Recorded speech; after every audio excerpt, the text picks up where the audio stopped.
আলহামদুলিল্লাহ, রমজান উপলক্ষে আশা করি সবাই ভালো আছে।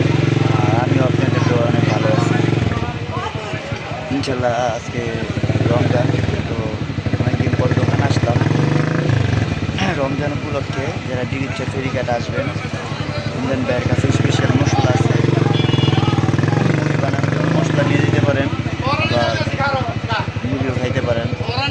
ইনশাল্লাহ আসলেই ইন্ডিয়ান ভাইকে পাবেন। ইন্ডিয়ান ভাইয়ের এখানে আছে ভাইরাল বট বিরিয়ানি। রমজান উপলক্ষে বাসায় নিয়ে ইত্যাদির জন্য পার্সেল নিয়ে যেতে পারবেন, পার্সেল খেতে পারবেন।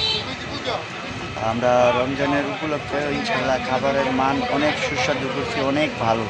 না খেলে বুঝবেন না। ইনশাল্লাহ একটা পার্সেল নিয়ে যাবেন, নিয়ে গেলেই বুঝবেন। সুস্বাদু ঝালমুড়ি, বেকাপ ঝালমুড়ি, চোখের পানি ঝালমুড়ি, কাঁচা গরম ঝালমুড়ি, এমনকি স্পেশাল মশলা আছে। যারা নেবেন মুড়ি বানাইতে নিয়ে যাবেন।